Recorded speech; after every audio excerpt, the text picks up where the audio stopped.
Bonjour à tous. Alors je regarde le bus régie pour me dire si tout le monde m'entend en ligne. Je pense que ça a l'air d'être bon. J'ai un pouce levé. La salle est quasiment pleine. Nous on a commencé à prendre un petit peu l'apéro avant. J'avoue, j'espère que chez vous vous êtes confortable. On va débuter pour pas finir trop en retard. Alors je vais faire une opération très délicate, passer une diapo. Voilà. Comme d'habitude, moi je suis votre le monsieur loyal qui va dire bonjour et au revoir aujourd'hui. Donc, je m'appelle Antoine Lagier, je travaille toujours au même endroit, et notamment sur la partie FinOps, c'est à la fondation, par exemple, la FinOps Foundation. Et je ne vais pas m'éterniser. Comme vous le savez, vous êtes ici pour voir la démo, questions-réponses de 3 fournisseurs de cost management français. Donc on fait dans le francophone aujourd'hui. Et je vais tout de suite laisser ce magnifique micro que je tiens à Aymeric qui va débuter avec Cloud Azure. On a fait par ordre alphabétique pour ne pas pénaliser les personnes. Et nous, en tout cas pour nous, on se retrouvera après, donc j'imagine vers 20h45, si on n'a pas trop de problèmes techniques, pour boire un coup. Et voilà. Aymeric, à toi. Merci beaucoup. Bonjour à tous. Vous m'entendez bien dans la salle, ça va? Faut que je pars fort, c'est ça? Ok. Vous pouvez tous faire coucou à la caméra. Il y a une deuxième caméra ici, donc voilà, tout le monde entier vous regarde. En tout cas, les 20 personnes qui sont connectées sur sur la version en ligne vous regardent. Donc bienvenue à tous et merci d'avoir fait le déplacement pour cette démo live. N'hésitez pas à truster les places de devant parce que on va vraiment montrer des images à l'écran et du coup si vous êtes trop loin, je pense que vous allez perdre une partie du spectacle. Hein. On va pas se mentir. Alors assez rapidement, donc moi je travaille pour Cloud Azure, je suis le cofondateur de Cloud Azure et Cloud Azure c'est une structure qui fait maintenant partie du groupe Accenture. Et donc, alors historiquement, nous, on a une offre de service qui est vraiment centrée sur le FinOps, mais pas uniquement sur le rôle d'éditeur de logiciels, puisqu'on a aussi un acteur du service du FinOps. On a une offre de service qui est assez large, hein, qui va de la réalisation de business case de Move to Cloud. Donc, on estime un peu combien une infrastructure pourrait coûter sur le cloud, combien elle coûtait avant de prémisse et est-ce que c'est intéressant ou pas de la migrer sur le cloud. On a des offres d'audit, d'optimisation. Donc là, on va faire des analyses de consommation cloud, proposer des plans d'optimisation, implémenter ces optimisations et se rémunérer sur un pourcentage des économies qu'on apporte à nos clients. Donc sans risque pour nos clients, puisqu'il n'y a pas d'économie, il n'y a pas d'investissement. Une offre FinOps Control, où là, on va aider les clients qui souhaitent faire du FinOps eux-mêmes à gagner en maturité. Ça passe par de la formation, du coaching organisationnel, de l'assessment d'outillage également. Et puis on a une dernière offre qui est l'offre FinOps Watch. Là c'est une offre récurrente, un abonnement mensuel où on va piloter l'ensemble du FinOps pour le client, de la partie outils jusqu'à la partie opérationnelle avec la réalisation de copiles autour du FinOps, de l'optimisation continue et de la conciergerie autour du FinOps. Voilà. Et on fait ces services-là sur la plupart des cloud providers du marché, en tout cas les principaux, les plus gros d'entre eux. Aujourd'hui, on est surtout là pour parler de notre portail. Et donc, je vais très rapidement passer à la démo. C'était juste le seul slide d'introduction que je voulais faire. Donc, notre portail Cloud Azure, qui est un portail avec 2 principaux modules. Un premier module d'estimation multi-cloud, donc qui permet de faire en amont, en avance de phase, une estimation d'une infrastructure sur les différents cloud providers et de comparer les fournisseurs les uns avec les autres. Et puis, un deuxième module qui est le cost monitoring et le chargeback, donc suivre au quotidien sa dépense cloud, avec une dimension très forte autour du Green IT et de la sustainability, puisqu'on fait aussi bien un reporting de consommation d'énergie et de consommation et d'empreinte carbone sur le cloud. Voilà. Un dernier slide pour vous présenter certaines de nos références. En moyenne, quand un client fait appel à nous, il économise entre 25 et 30% de sa facture. Et on a fait jusqu'ici économiser un peu plus de 10 millions d'euros à nos clients, dont une partie est affichée là à l'écran. Alors sans plus attendre, si j'arrive à faire le geste technique, je vais passer sur... C'est pas ça.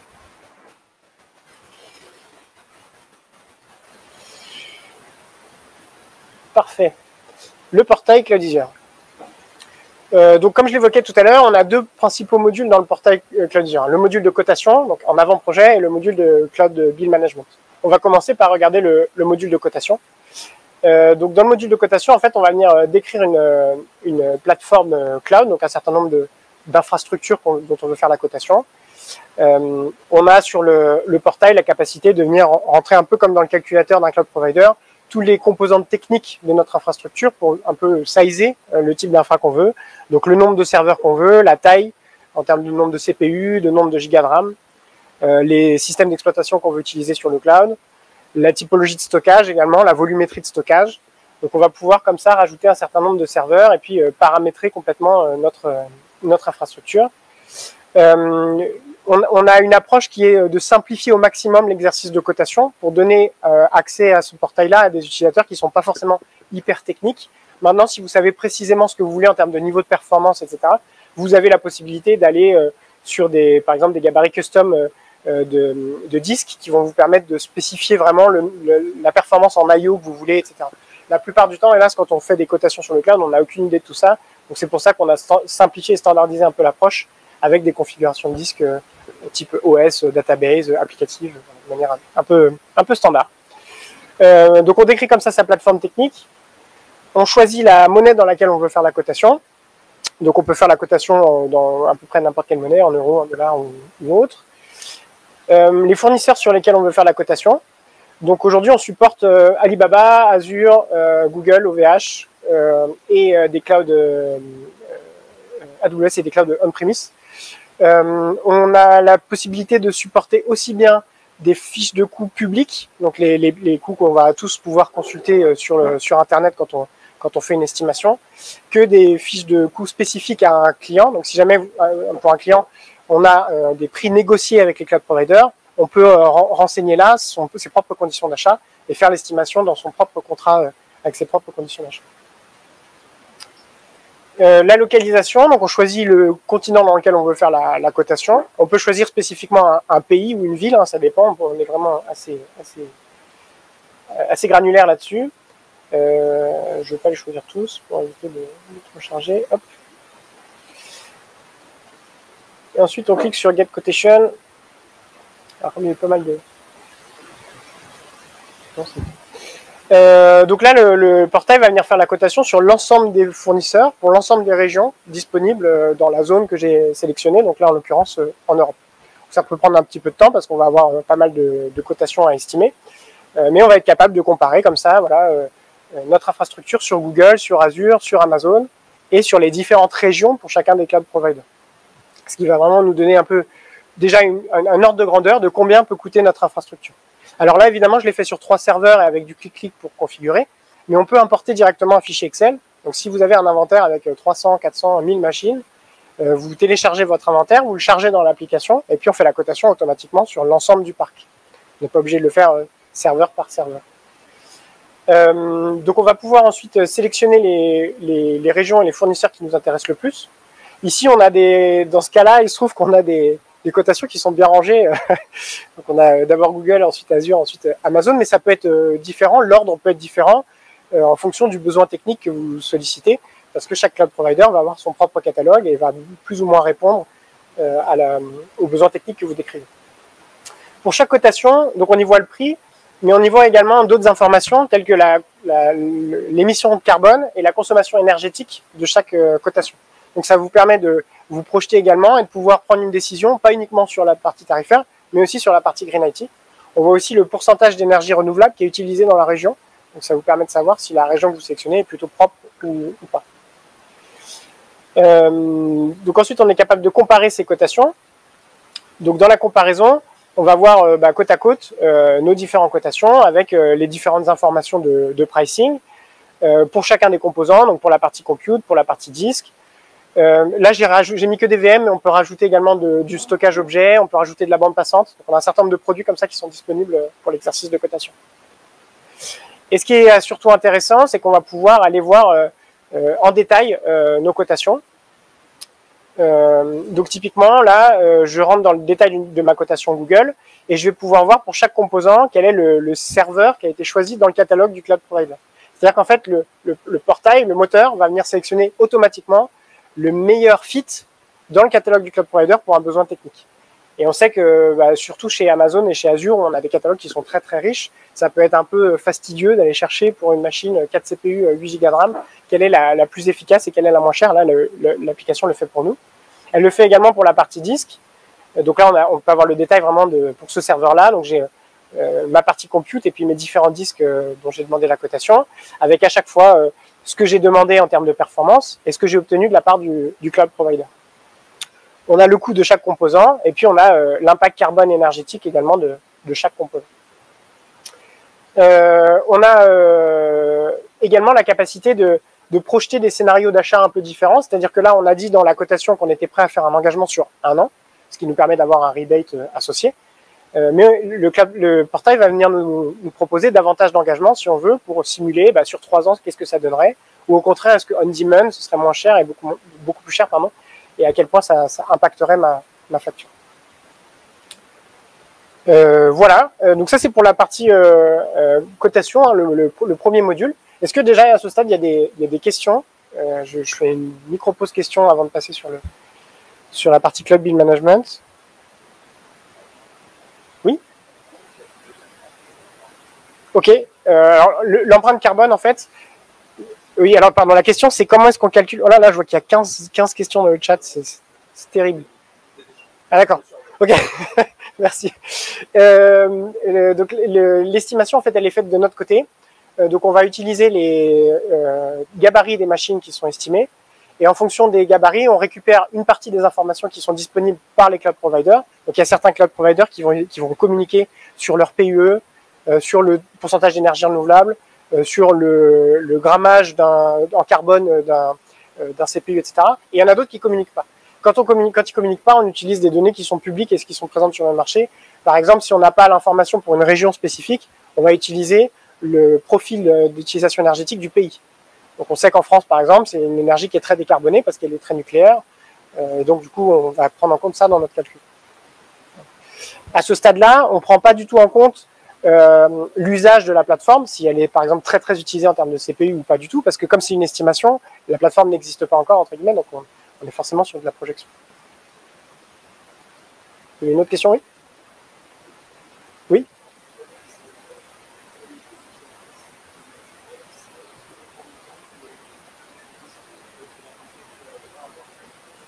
Le coût du service, le coût du portail? Ok, je vais parquer cette question un peu plus loin pour tout à l'heure. Et la deuxième, donc quel est le coût du portail, la question? Et l'autre question, non, j'ai oublié, excusez-moi. C'est ça. Est-ce que ça peut prendre en compte des discounts d'entreprise? Donc oui, tout à fait. En fait, on a la possibilité de renseigner sa propre price sheet avec ses propres conditions d'achat. Et on a un certain nombre de clients, d'ailleurs, qui font cohabiter les deux, donc la price sheet publique et leur price sheet négociée, et qui font régulièrement un monitoring de l'efficacité de leur négociation contractuelle. Parce que quand on négocie un contrat, il se peut qu'il y ait des conditions qui restent figées dans le temps, alors que les prix, eux, continuent potentiellement à baisser. Donc on peut avoir une efficacité de négociation qui est perdue un peu dans le temps. Donc on a plein de clients qui gardent vraiment les deux providers, quelque part, leurs prix négociés et les prix publics. C'est des cotations qui sont faites en temps réel, tout à fait. On télécharge les bases de données des cloud providers toutes les nuits. Donc on a des prix qui sont mis à jour toutes les nuits avec la liste des différents gabarits. Donc temps réel, voilà, quotidien. Voilà. On va passer sur le Cloud Bill Management, donc qui est la deuxième feature hein, de notre application. Hop. Donc là, l'approche est un petit peu différente. Hein. On est dans une approche où on va collecter des données de facturation des cloud providers et on va faire du reporting dessus. Donc en fait, quand vous arrivez sur le Cloud Bill Manager, vous avez un système de poupées russes un petit peu là, de ce qu'on appelle des cost groups. Les cost groups, c'est des groupes logiques de construction des coûts. Donc en fait, la totalité des coûts de votre consommation cloud va tomber dans un cost group qu'on appelle le root. Donc c'est là où toute la consommation cloud va venir être poussée de manière quotidienne. Et puis ensuite, vous allez créer un certain nombre de cost groups, de sous-cost groups pour découper votre facture par entité, par business unit, par application, par environnement, en fonction de l'utilisation que vous avez de l'application. Donc comment on fait pour découper ces coûts? En fait, on va venir décrire des règles. Donc, on va dire que tous les coûts avec l'Azure Subscription Name qui est égal à cette valeur-là doivent tomber dans ce cost group-là. On va décrire comme ça toutes les règles qui vont nous permettre de capturer les coûts et de créer des sous-cost groups par application, par environnement ou par entité. Ensuite, pour chacun de ces cost groups, vous allez pouvoir paramétrer des alertes. Donc, en fait, vous avez un système de budget. Vous pouvez définir un budget de consommation mensuel. Et vous avez différents types d'alertes. Des alertes sur atteinte de seuil de budget. Donc, quand j'atteins mon budget, ça sonne, tout simplement. Des alertes prédictives. Donc, où on va prédire qu'à la fin du mois, vous allez probablement atteindre votre budget et on vous informe à ce moment-là. Et puis, des alertes, des smart alerts qui ne se basent même pas sur le budget. En fait, vous n'avez rien besoin de déclarer. On va juste regarder les habitudes, les comportements inhabituels. Pardon. Donc, dès que vous avez une consommation qui sort un peu de l'ordinaire, vous vous mettez à consommer un nouveau produit, un nouveau service, vous créez un ressource groupe un peu gros, et là, hop, vous allez avoir une alerte qui va vous dire attention, c'est pas complètement habituel, il y a peut-être quelque chose de bizarre.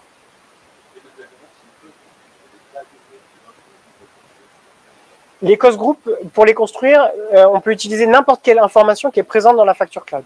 Donc, on peut utiliser des tags. Je crois que dans ce cost group-là, j'utilise notamment des tags. Voilà. Donc, on va bien récupérer les tags des cloud providers, mais pas seulement. On peut utiliser les noms de souscription Azure, les noms de ressources groupe Azure, les noms de projets Google, voilà, n'importe quel type d'information finalement qui est existante dans la facture cloud. Ça permet vraiment de faire des règles qui peuvent être assez complexes avec des AND, des OR, des règles combinées un peu riches. Ensuite, on a la partie markup management. Alors, oui, je saute un petit peu la partie view et dashboard à ce stade-là. La partie markup management, je pense que vous commencez à le sentir. L'outil, il a été pensé pour des sociétés qui ont un processus de chargeback. Et le markup management, c'est un système qui va permettre de rajouter un markup on top des coûts cloud pour faire de la refacturation interne. Donc, vous avez la possibilité de rajouter des markups pour dire l'équipe de production va prendre 5% de markup sur les coûts cloud et c'est la direction IT qui va pouvoir bénéficier de ce markup-là. Si j'ai perdu Internet entre-temps.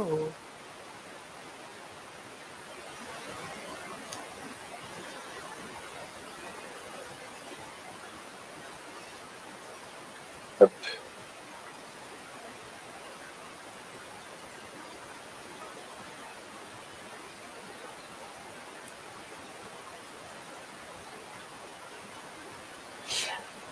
Les markups, ils étaient là. Hop.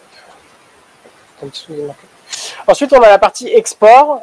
Donc, les exports, c'est grosso modo toutes les informations que vous allez voir dans l'application. On va pouvoir les exporter et ils seront consultables là de manière assez simple. Et puis ensuite, on a le système des métatags. Alors, les métatags, c'est un système de tags qu'on va gérer au niveau de l'application qui vont permettre d'enrichir les informations des cost groups avec des tags spécifiques. Donc, typiquement, vous voyez là dans ma structure, j'ai ma consommation de l'équipe production, donc c'est une équipe centrale, interne qui s'appelle production, et qui a 3 applications, l'application Itara, l'application Placius et l'application Alea. Et donc je vais pouvoir renseigner au niveau de ces cost groups un certain nombre de métatags pour pouvoir identifier les coûts qui sont associés à mon application. Et ensuite, je pourrais utiliser ces métatags dans tous les reportings que je fais. Donc quand je fais un Cost Explorer, je pourrais avoir les coûts par application, par département, par environnement, de manière complètement transverse à tous mes cost groups. Ce qui est intéressant aussi, c'est que le système de métatag, il permet de gérer de manière centralisée des clés valeurs qui sont autorisées ou pas. Donc typiquement, là, je vais avoir une clé Placius dans mon application, et l'application me dit attention, la valeur est obsolète, c'est-à-dire que Placius, a priori, c'est pas un nom d'application qui est reconnu dans la CMDB, donc on ne peut pas l'utiliser. L'application va m'informer comme ça de ces genres de problèmes qu'on pourra avoir. On a également la possibilité de ventiler des cost groups. Alors vous voyez ici, j'ai un cost group qui s'appelle Shared Kubernetes Platform, comme son nom l'indique. C'est une plateforme Kubernetes qui est partagée entre plusieurs équipes et dont je vais pouvoir ventiler les coûts pour partager tout simplement la note de ma plateforme Kubernetes.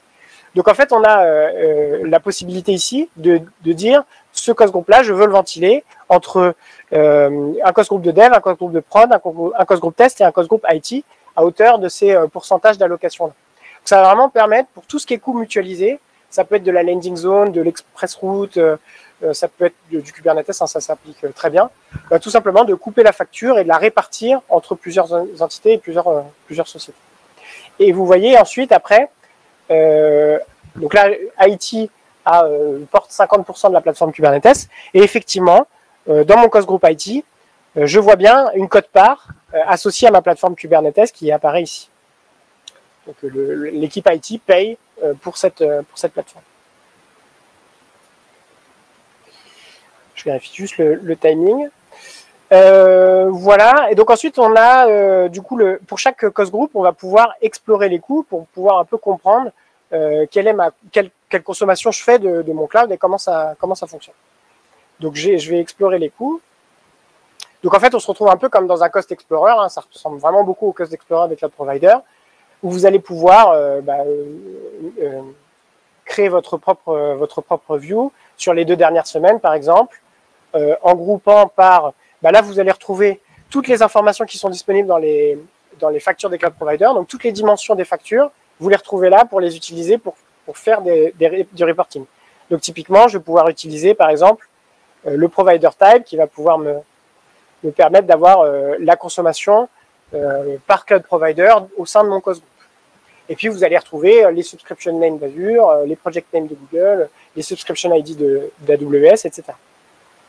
Vous pouvez créer un certain nombre de filtres pour filtrer vos coûts sur l'affichage que vous souhaitez. Ici, j'affiche les coûts, mais on peut afficher tout un tas d'autres métriques.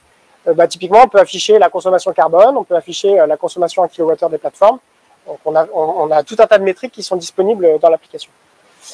Et une fois qu'on est satisfait de notre vue, on va pouvoir la sauvegarder et la partager avec n'importe quel type de personnes qui ont accès à l'application. Hop. Je crois que j'ai des vues dans la partie route.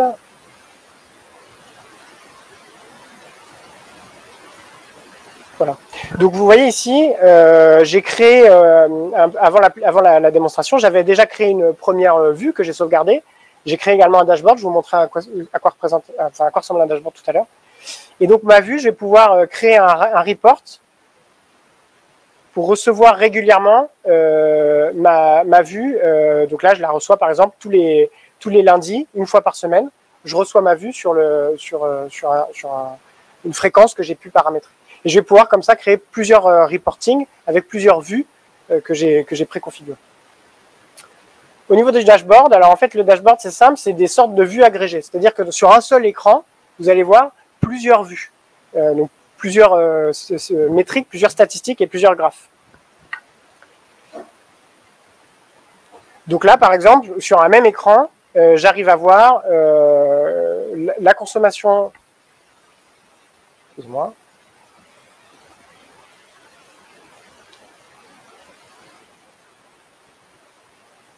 Hyper stable niveau connexion.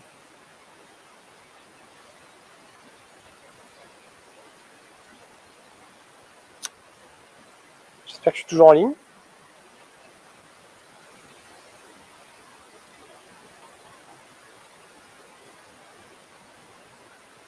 Voilà. Donc on va pouvoir voir par exemple l'évolution de mes coûts sur les 3 derniers mois, les coûts associés à Google, les coûts associés à Azure, la répartition des coûts par département grâce au meta-tag que j'ai rajouté dans mon application. Donc les départements par exemple, c'est pas une information qui vient du cloud provider, c'est vraiment un enrichissement que j'ai fait dans l'application. L'émission de carbone, la consommation d'énergie et puis la consommation, les coûts par application sur mes principales applications.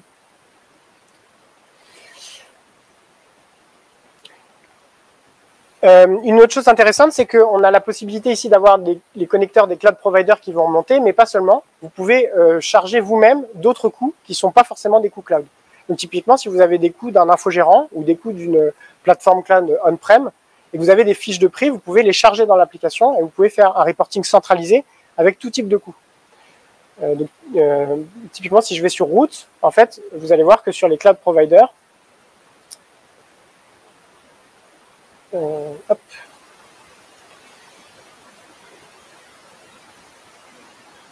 En provider type, donc j'ai Google et Azure, mais je me retrouve aussi avec mon managed service provider. le Managed Service Provider, c'est quoi? J'ai créé un connecteur spécifique et je vais charger tous les mois ou tous les jours, en fonction de la fréquence à laquelle je veux le faire, une fiche de prix, quelque chose qui m'est facturé par un autre fournisseur et que je vais pouvoir utiliser dans mon reporting centralisé. Et donc là, je vais pouvoir aussi utiliser l'application avec les systèmes d'alerte, avec les systèmes de ventilation, avec les systèmes de création de cost group et les règles. Je vais pouvoir utiliser toute mon intelligence sur n'importe quel type de fournisseur. Et typiquement, sur le Managed Service Provider en question, je peux même ensuite filtrer par service.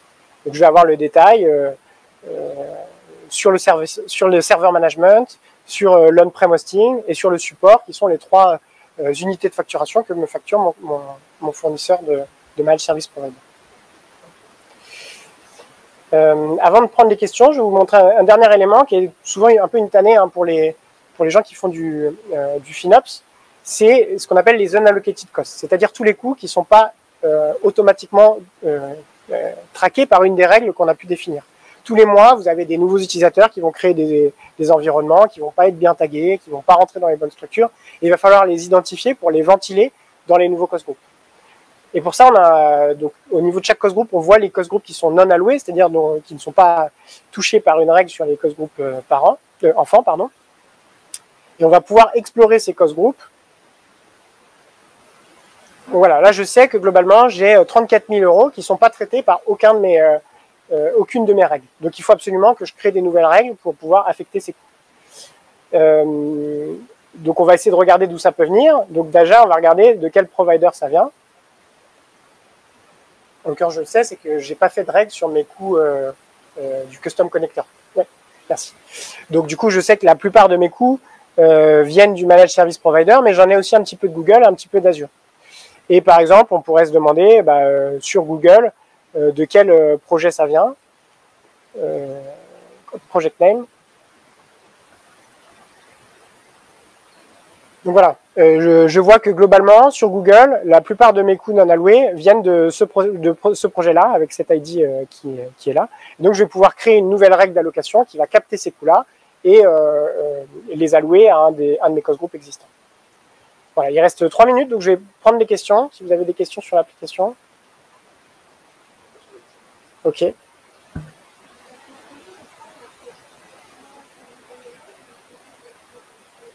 Toutes les données qui viennent des cloud providers, c'est des connecteurs qui sont développés par nous et maintenus par nous, donc toutes les données sont chargées quotidiennement, automatiquement.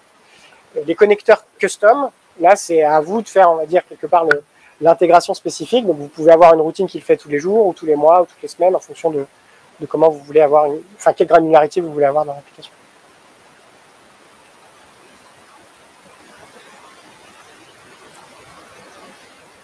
Oui. Oui, tout à fait. Le modèle de facturation, il est basé sur un pourcentage de la facture cloud qui est traité dans l'application, tout simplement. Donc après, il y a plusieurs plans, plusieurs possibilités, mais globalement, la philosophie, c'est celle-là.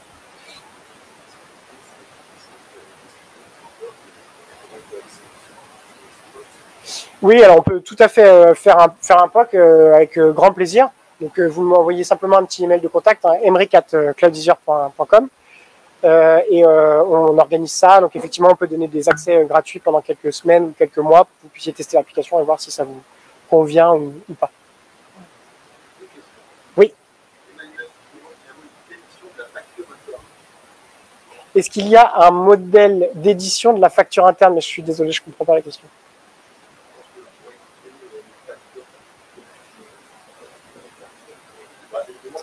Oui. Ok, on va prendre la deuxième.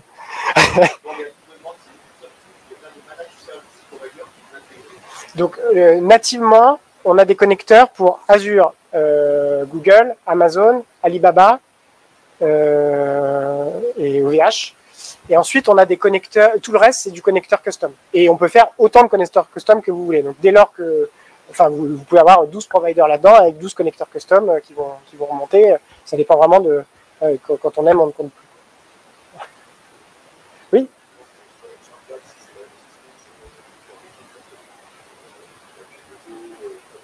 Ah oui, ok. Alors effectivement, l'éditeur de facture, c'est peut-être dans le processus de chargeback, comment ça peut fonctionner. Donc globalement, en fait, une fois que vous avez créé votre liste de cost group avec la structure, avec les métatags qui représentent par exemple les ID de refacturation, vous pouvez exporter au format Excel la liste des cost group avec les ID de facturation et les montants à refacturer. C'est un export que vous créez comme j'en ai créé tout à l'heure. Et cet export-là, après, c'est à vous quelque part de mettre la routine qui va bien via votre SAP ou votre Sage ou peu importe, votre outil de refacturation pour piloter le processus de refacturation. Nous, on vous fournit les données, bien ventilées, avec les markups, avec tout ce qu'il faut. Après, le processus de refacturation, il n'est pas chez nous. C'est tout bon. Merci à tous pour votre temps. Merci, Émeric. Alors, j'appelle sur scène, d'après l'ordre alphabétique, Lota Cloud.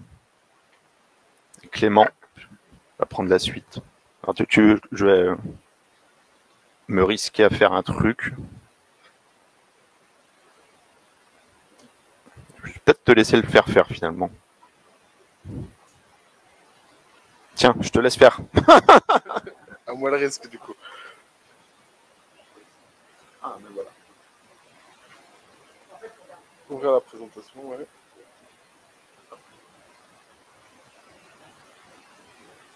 Voilà. Ah voilà, très bien. Merci Antoine. Bonsoir à tous, bonjour à tous. En tout cas, ravi de vous rencontrer. Clément Rassard, je suis fondateur et CEO de Lota Cloud. En quelques mots, je me présente un peu plus. J'ai un bagage d'ingénieur, je suis ingénieur ICEN. Voilà, j'ai créé Lota Cloud en 2019 avec deux associés, Romain et Alexandre. Voilà, grand fan de sport nautique, de wakeboard, de planche à voile, fan de rugby. Et puis quand on aime la data aussi, le monde de la F1, c'est un milieu qui est passionnant. Voilà. Du coup, pour me présenter un peu plus qui je suis, d'où je viens, etc. Mais plus sérieusement, qui sommes-nous? Lota Cloud, on est une jeune start-up lilloise, créée du coup en 2019. On a fait une levée de fonds de 700 000 € avec 4 investisseurs en 2019 à la suite de la création. On est aussi labellisé French Tech et membre d'Eurocloud, qui est une association qui promouvoit et qui évangélise le cloud en France et partout en Europe. Voilà un peu plus d'informations sur notre écosystème. Mais plus concrètement, qu'est-ce qu'on fait chez Lota? Lota Cloud, on est une solution SaaS, FinOps, pour aider, accompagner les entreprises dans la maîtrise et l'optimisation de vos dépenses d'infrastructure cloud. Comment? Sur 4 axes. Le premier, c'est la récupération d'informations. Quand on est dans le FinOps, quand on a vraiment ces dashboards, ces récupérations de fichiers Excel, on se rend compte que c'est très chronophage finalement de passer du temps à récupérer l'information, homogénéiser l'information. Voilà, Lota Cloud s'occupe de s'interconnecter avec les différents fournisseurs de services pour vous proposer une seule solution qui récupère l'intégralité des informations de facturation et d'usage de vos services cloud. Le deuxième point, c'est la visibilité. On parle de monitoring, on parle de reporting, effectivement pour améliorer la compréhension des dépenses cloud. Quand on est décideur dans l'IT, assez généralement, c'est compliqué de savoir finalement qui dépense quoi, dans quel but, et derrière pouvoir les optimiser. Mais si on n'a pas répondu à la première question, ça devient difficile de pouvoir agir. Le troisième point, une fois qu'on a récupéré l'information, qu'on a su l'homogénéiser, la mettre en forme, la comprendre, on peut du coup passer aux outils d'analyse. Et donc là, Lota intègre directement dans sa solution, effectivement, de l'alerting, mais aussi du suivi de budget, d'être capable de configurer vos budgets, les différents scopes pour faire un suivi de vos dépenses cloud, des enveloppes cloud allouées par business unit, par équipe, par projet, etc. Et le dernier point, je vous prie de pardonner la petite erreur de mise en page que je vois ici à l'écran, qui est sur l'optimisation. L'optimisation, on ne va pas interagir en votre nom. C'est-à-dire que Lota Cloud, en fait, va être un outil qui va permettre aux consultants FinOps, aux responsables FinOps, d'avoir des pistes de recommandation pour justement agir, recommander au niveau des équipes, qu'est-ce qui peut être fait, qu'est-ce qui peut être mis en place afin d'optimiser financièrement votre infrastructure et surtout ne pas perdre ce rapport coût-performance. L'idée, c'est pas de réduire la facture juste pour réduire la facture, il faut aussi que ça réponde aux besoins de l'entreprise. Je vais tout de suite mettre dans le plat pour répondre aussi à cette question de coût. Lota Cloud, justement, on s'est dit, le FinOps, l'idée, c'est d'apporter de la clarté sur la facturation et les compréhensions de dépenses cloud. Pour ça, il faut un modèle SaaS, il faut un abonnement mensuel, quelque chose de statique où le décideur peut se dire, OK, tous les mois, j'ai une solution, je dépense autant, et pas de pourcentage supplémentaire lié à la facturation, à l'usage du cloud, etc. LotaCloud aussi est du coup une solution multi-cloud. On a créé notre propre modèle de données pour du coup homogénéiser l'information, quel que soit le fournisseur de service. 2 ans de recherche finalement pour faire évoluer ce modèle. Une solution française hébergée en France chez des fournisseurs français et du coup, comme je le disais, un prix transparent tous les mois. Mais plus concrètement, on est là pour parler de la solution et pour vous montrer un peu à quoi ressemble le LotaCloud. Du coup, je vais moi aussi me lancer dans la petite manip technique. Et je ne sais pas si...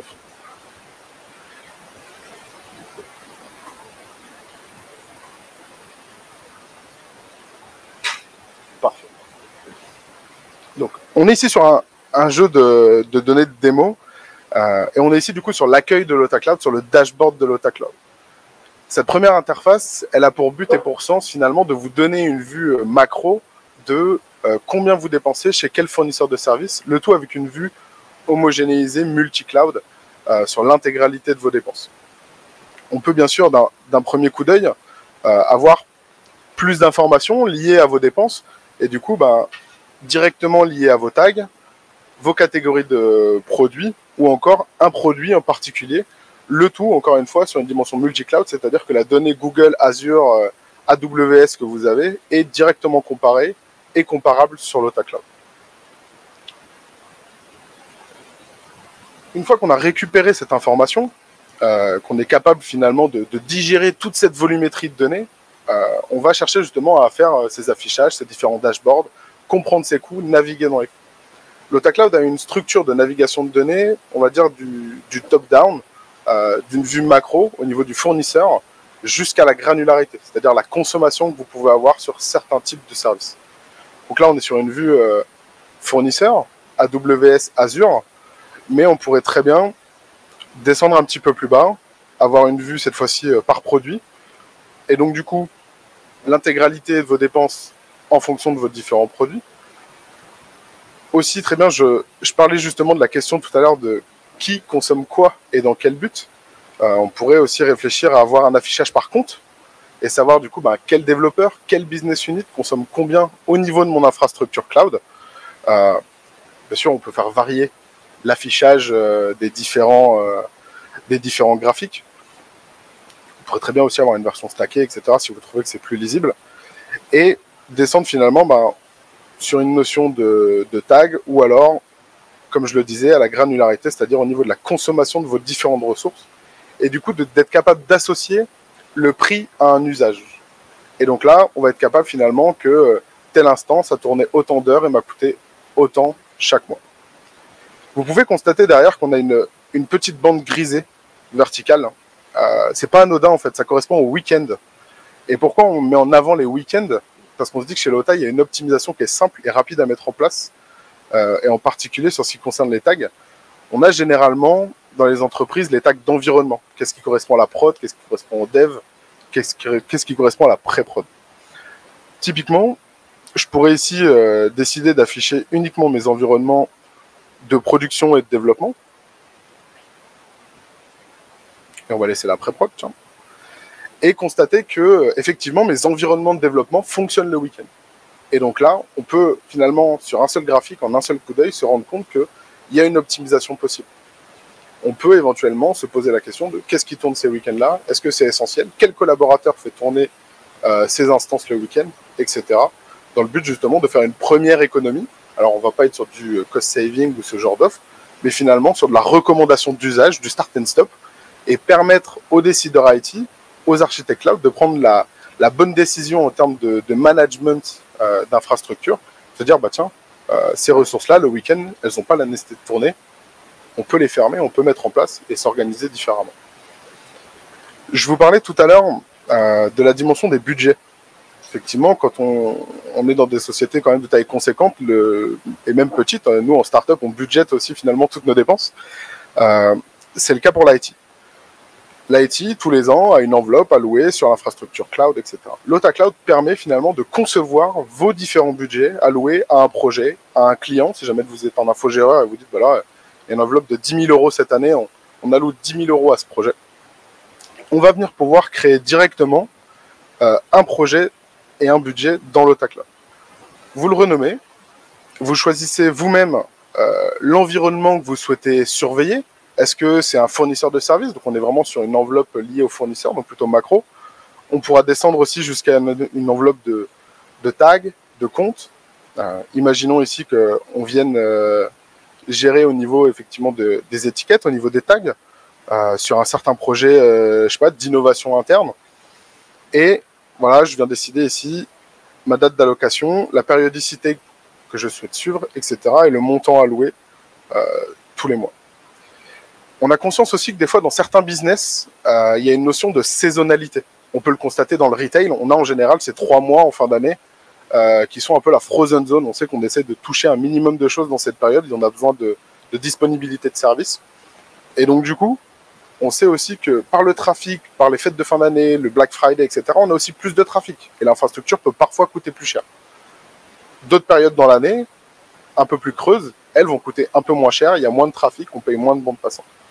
On peut directement sur l'Otacloud venir ajuster finalement sa saisonnalité directement. Et je sais là que par exemple, sur le mois de mai, c'est un mois qui est un peu plus creux, un peu plus calme. J'alloue mon enveloppe différemment, mois par mois, tout au long de l'année pour personnaliser finalement l'enveloppe sur une dimension annuelle. Une fois que j'ai créé ce budget, on va pouvoir l'afficher et on va pouvoir aussi même le reforecaster.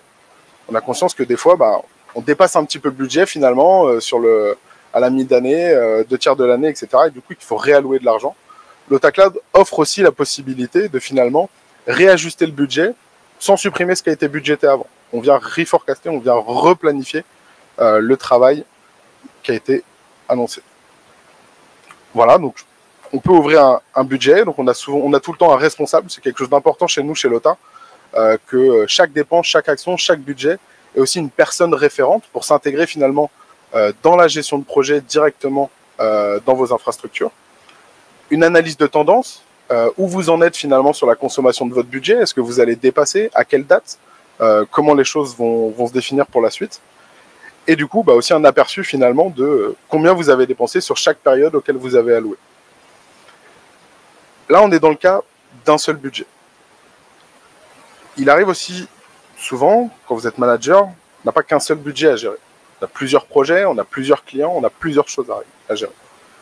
Pour ça, Lota en fait a aussi imaginé le regroupement de budget. Finalement, c'est une vue macro qui permet de rassembler vos différents budgets et d'avoir une vision rapide et claire, efficace sur où j'en suis sur chacune de mes enveloppes.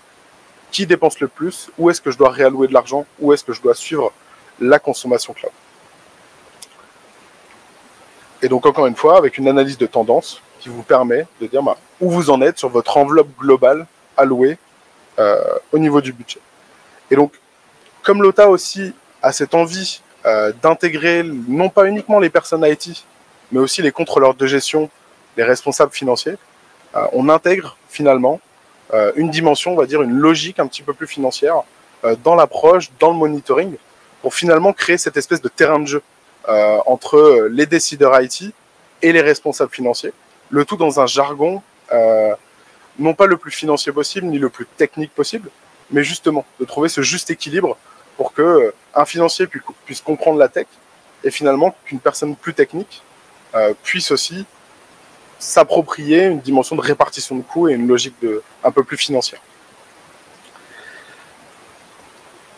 Pour compléter ensuite, voilà, dans les fonctionnalités, je regarde où j'en suis au niveau du temps, c'est bon, on est toujours dans les délais. Vous avez la possibilité aussi de manager un petit peu plus, ou en tout cas d'avoir une meilleure compréhension de votre allocation et de votre couverture de tags. Je m'explique. On intègre finalement dans Lota, et comme le fait aussi Cloudizier, la récupération de tags, aussi bien les vôtres que ceux du fournisseur de services. L'idée ici est en fait de fournir un outil qui va permettre aux décideurs, aux responsables d'architecture, d'avoir une idée sur la couverture de tags. Comment vous gérez vos dépenses? Est-ce que chaque dépense est bien étiquetée? Est-ce que chaque ressource a bien une étiquette? Et finalement, est-ce que vous êtes capable de comprendre, d'allouer une dépense à chacun de vos produits ou de vos projets? Vous êtes aussi capable finalement de suivre l'historique de votre mise en place de votre couverture de tags, puisque Lota intègre l'historique de l'apparition des nouvelles étiquettes au fur et à mesure, qui permet finalement aussi aux décideurs de voir si la mise en place de la stratégie tag est bien appliquée, si on a bien un bon suivi au niveau de la stratégie qu'on souhaite mettre en place. On pourrait rentrer un peu plus dans le détail, aller cette fois-ci sur effectivement la couverture, donc ici avoir la logique sous forme de tableau, un peu comme on l'avait dans l'explorateur, de savoir quelle table consomme quoi, mais éventuellement aller au-delà et par exemple intégrer la notion de dépenses non taguées et de savoir exactement combien me coûtent ces dépenses non taguées et surtout quelles sont les ressources, quelles sont les informations qu'on a liées à ces ressources non taguées qu'on pourrait finalement améliorer dans le futur. Et donc déjà ici on est dans une logique encore une fois multi-cloud, vous avez vos données Azure, AWS, le tout homogénéisé. Et donc là, en un seul coup d'œil, voilà, je suis capable de voir que tel instance chez AWS, sur telle typologie de service, ne possède pas de tag, et donc se poser les bonnes questions, aller voir qui est derrière, et agir en conséquence.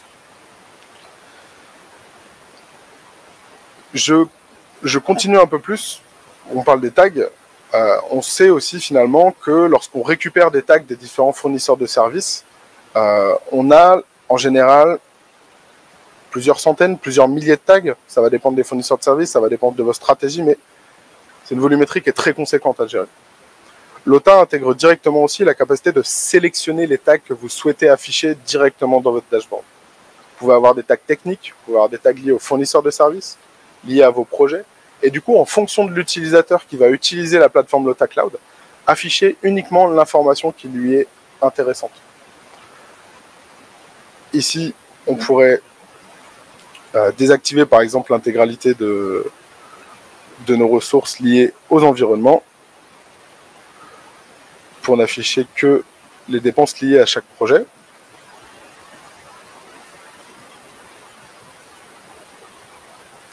Hop. Revenir sur l'explorateur, afficher mes dépenses par tag,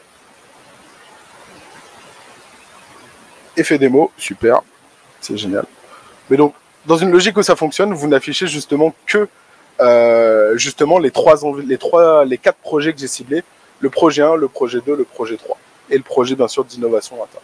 Et donc du coup, à la suite de ça, créer les dashboards qui vous sont nécessaires, les automatiser, et être capable après de les associer à un utilisateur de Lota Cloud de votre entreprise.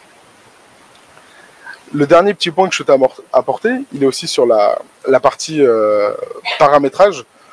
On a conscience chez Lota que des fois la catégorisation et l'usage de chacun des services est propre à une entreprise. Chez Lota, on a fait un choix arbitraire de dire voilà, tel produit correspond à telle catégorie de service. Quelque chose qui peut être différent dans une autre société. On peut dire maintenant, ça moi c'est plutôt du network, c'est plutôt du serverless. Et donc du coup, vous offrir aussi la capacité de paramétrer tous vos différents produits que vous utilisez dans des catégories qui vous sont propres, pour ainsi vous approprier l'usage du cloud et la compréhension des coûts. J'en ai fini sur ce point. Alors bien sûr, j'ai pas parlé de l'alerting, mais c'est quelque chose qui me semble bien sûr tout à fait normal, intuitif dans ce genre de solution.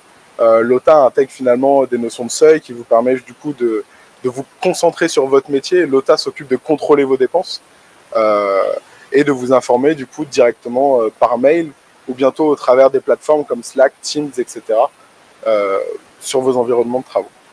J'en ai fini sur ma petite démonstration. Merci beaucoup et je suis disponible du coup pour quelques questions.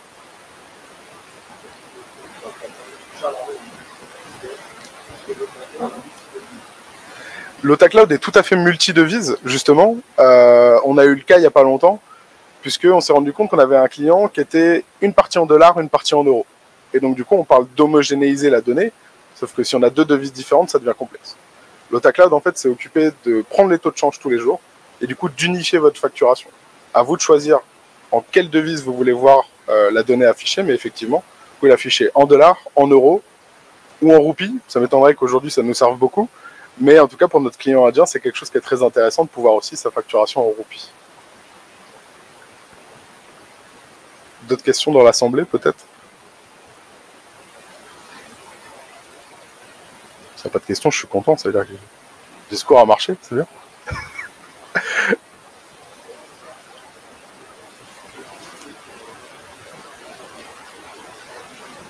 Alors, nous, dans l'affichage de coûts, le discount entreprise, en fait, on le récupère directement dans le fichier d'information. C'est-à-dire que la donnée qu'on récupère, la donnée qui vous est facturée par le fournisseur de service, c'est cette information-là qu'on récupère. Et donc, du coup, s'il y a une négociation de prix de facturation, on affichera les coûts liés à votre contrat négocié. Exactement, tout à fait. On a effectivement l'ambition de vouloir intégrer aussi cette notion de private offer qu'on peut avoir chez les fournisseurs de services et la vôtre pour finalement vous fournir un dashboard comparatif sur qu'est-ce que vous payez et qu'est-ce que vous auriez, ce que vous auriez dû payer par rapport au prix public. Ça nécessiterait effectivement d'intégrer un peu plus d'informations en amont, donc c'est quelque chose qu'on ne fait pas encore. D'ailleurs, c'est une suite dont je n'ai pas parlé aussi dans l'OTA. Sachez qu'au mois de juin 2022, on sort la version définitive du premier produit qui intégrera la dimension de recommandation dont je vous ai parlé tout à l'heure et d'aide finalement sur l'optimisation de votre infrastructure cloud.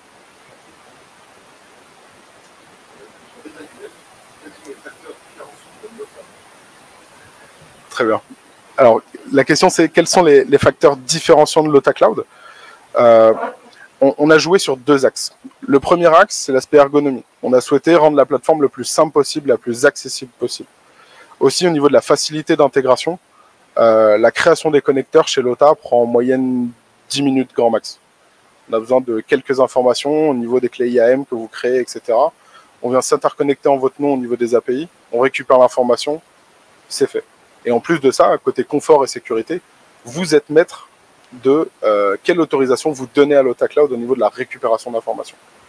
Le deuxième point, c'est la logique de Big Data. Pourquoi ? Puisque finalement, on se rend compte qu'aujourd'hui, on a certains clients qui viennent du monde du retail, qui sont sur des facturations mensuelles qui sont, à mes yeux, pharaoniques. Enfin, en tout cas, quand je vois les montants, je me dis que c'est quand même conséquent. Vous l'avez vu, la plateforme, elle tourne du tac au tac. C'est finalement aussi une des puissances de l'OTA Cloud, c'est sa capacité à s'appuyer sur les technologies du Big Data et à digérer de l'information pour vous les afficher de façon instantanée. Alors, j'anticipe peut-être une question sur la question du est-ce que c'est du temps réel ou pas. On se base là sur la fréquence de rafraîchissement des fournisseurs de services. Et donc là, si l'information n'est pas disponible côté fournisseur de services, on n'aura pas l'information. Donc on est capable de vous afficher de la donnée finalement journalière, conséquente, tous les jours.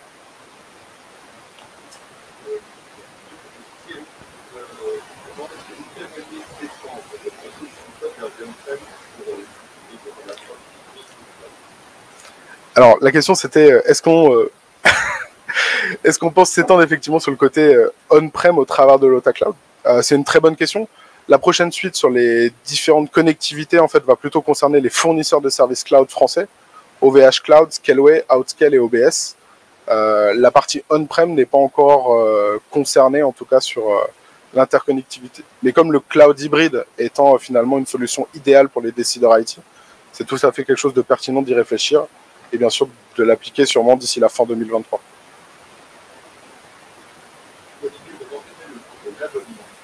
Quel est le coût de l'abonnement? L'abonnement l'OTA Cloud, il est à 350 € hors taxe. Pour ça, vous avez un utilisateur qui a du coup un full accès à toutes les fonctionnalités de l'OTA Cloud.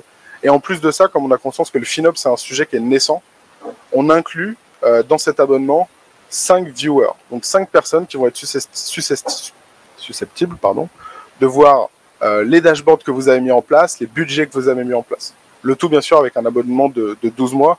L'OTA Cloud, c'est pas du one-shot. Le FinOps, l'optimisation financière, se fait vraiment sur du long terme. Et donc, du coup, on a besoin d'inclure les utilisateurs, d'évangéliser aussi le FinOps au sein de vos entreprises.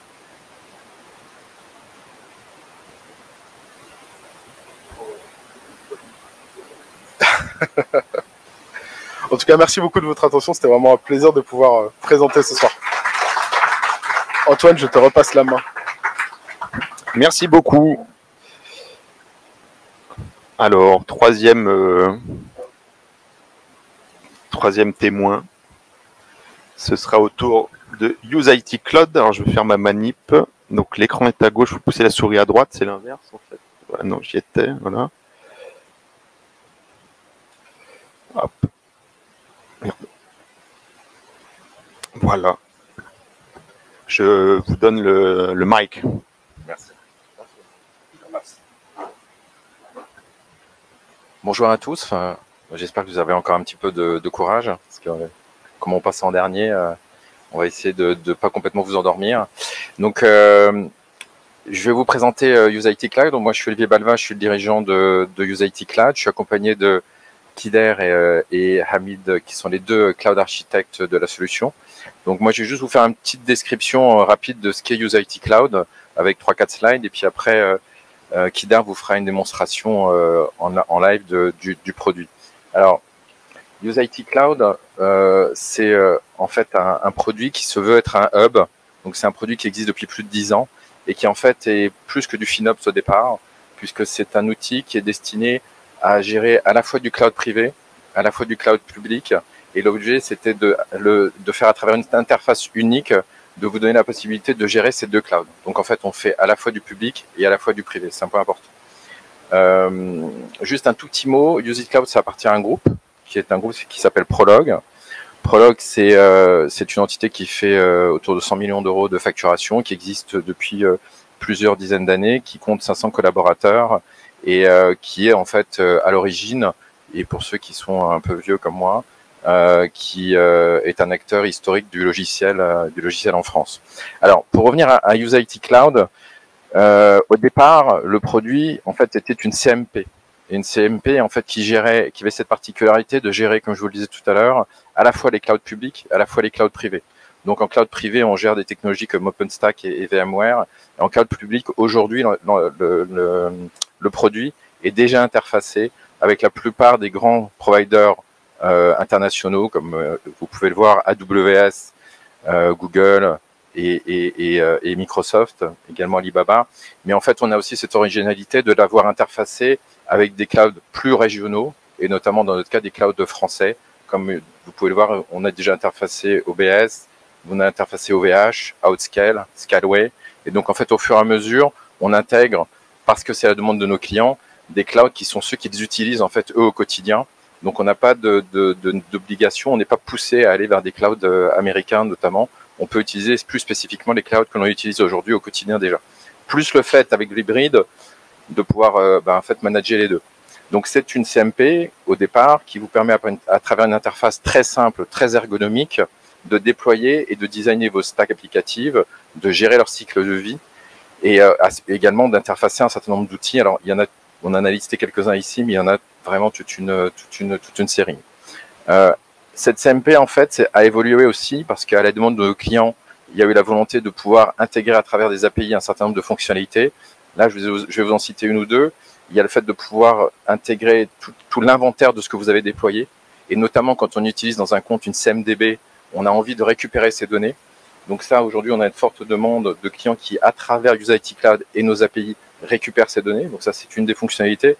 Une autre fonctionnalité de la plateforme, puisque en fait, ce qu'il faut vraiment, la façon d'imaginer UseIT Cloud, c'est vraiment de voir un hub qui, puisque vous êtes interfacé à l'ensemble de vos clouds, vous permet derrière aussi d'intégrer des services SaaS que vous souhaitez avoir à disposition sur vos différents clouds.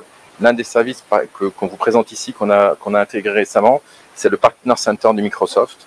Donc on a des CSP qui en fait, à travers cette plateforme, non seulement déploient, gèrent leur stack applicatif, mais aussi permettent à leurs clients d'aller directement consommer de la licence Microsoft, par exemple, quand ils sont Partner Center de Microsoft. Donc ça, c'est un des cas. Mais là aussi, en fait, au fur et à mesure, on intègre des services en fonction des demandes de nos clients. Enfin, et pour venir au sujet d'aujourd'hui, qui peut le plus, peut le moins, cette CMP, aujourd'hui, elle s'est spécialisée sur toute une partie FinOps qui vous permet, en fait, puisqu'on est interfacé à l'ensemble de ces clouds, de gérer et de suivre les coûts et de faire également du provisioning et de l'optimisation. Alors, le plus simple pour que vous ayez une vision de UseIT Cloud, c'est que je laisse la place à Kider, qui va vous faire une démonstration et qui va vous expliquer un certain nombre de fonctionnalités. Puis après, on pourra répondre évidemment à vos questions. Merci Olivier.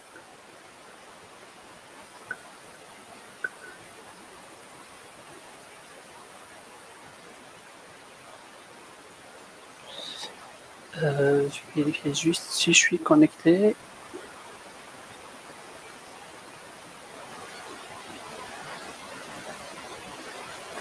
Alors, donc vous voyez en fait le dashboard de la plateforme UseIT Cloud. La première chose qu'on peut identifier, c'est qu'on est interfacé avec plusieurs fournisseurs de cloud, notamment des clouds, on va dire, souverains et des clouds, on va dire, des GAFAM. Donc, les clouds supportés sur la plateforme, je le répète, on dispose de connecteurs sur AWS, Azure, GCP, OVH, Flexible Engine, c'est l'offre en fait Huawei de Orange, Trawad Outscale, aussi on a Scaleway et Oracle Cloud. On a aussi des connecteurs sur le cloud privé, donc basés sur VMware. Donc VMware, on a les deux stacks basés sur vCenter et aussi vCloud Director, et aussi les technos basés sur l'OpenStack. Donc sur les dashboards, on a la capacité déjà d'uniformiser en fait toutes les consommations de tous les fournisseurs. Donc à travers notre dashboard, vous pouvez tout de suite voir qu'est-ce que vous consommez sur tous les CSP que vous avez configurés. Donc vous pouvez aussi avoir en temps réel la consommation en cours. Le current, en fait, c'est la consommation que vous avez pour chaque fournisseur de cloud à l'instant T, on va dire. Donc le reporting, il se fait quotidiennement. Il peut se faire aussi via un bouton refresh qui permet de mettre à jour les données en temps réel. On a parlé un peu d'inventaire, c'est pas le sujet du jour, mais on a la capacité aussi de faire l'inventaire sur les ressources des différents fournisseurs de cloud. Donc on peut avoir aussi les ressources qui sont déployées un peu partout sur ces fournisseurs-là. Donc la première chose que je vais vous présenter, c'est déjà la partie, on va dire, identifiant cloud, parce qu'en fait, pour chaque CSP, diffère de la manière dont il se connecte aux API des fournisseurs de cloud. UseIT Cloud supporte les différentes typologies. Donc, on peut avoir des accès directs et des accès revendeurs. Donc, un revendeur de cloud ne consomme pas de la même manière qu'un client direct. Donc, on peut identifier, par exemple, sur un CSP, et une multitude de comptes. Donc, l'idée de la plateforme, c'est de prendre en compte tout ça. On a parlé tout à l'heure de certaines questions que j'ai écoutées sur la salle, où je peux répondre tout de suite. Par exemple, sur la configuration des tenants, on peut avoir, par exemple, la devise. Donc, par exemple, sur AWS, la devise est en dollars. Donc, je peux choisir d'utiliser des API, Rate API, qui est une API qui récupère les taux de change en temps réel journalier sur la consommation des données. On a aussi des cas de clients qui ont négocié un taux de change. Et donc là aussi, on peut par exemple fixer un taux de change sur une durée donnée. Donc ça, par exemple, AWS ou certains fournisseurs comme Microsoft ont cette capacité de mettre un taux de change qui ne bouge pas pendant une période. Et donc tout ça, c'est la réalité du terrain qu'on applique sur notre plateforme. Donc on a parlé tout à l'heure aussi d'un taux sur les prix. En fait, c'est vrai que les consommations qu'on récupère sur les fournisseurs de cloud, on peut décider d'avoir des remises sur certains fournisseurs ou de mettre des taux. Donc, toutes les données qu'on récupère, on peut appliquer un taux. J'ai mis un taux exhaustif de 200%, mais ça peut être aussi des taux négatifs. Par exemple, si j'ai négocié des taux, je peux mettre par exemple moins 5%, moins 10%. Et là, on le fait sur un compte global, mais je vais vous montrer après qu'on pourrait aussi mettre des taux par client. Par exemple, je récupère une facturation globale sur un tenant, un compte route, et du coup, je peux identifier la consommation d'un client et je l'appliquerai finalement sur ce client-là.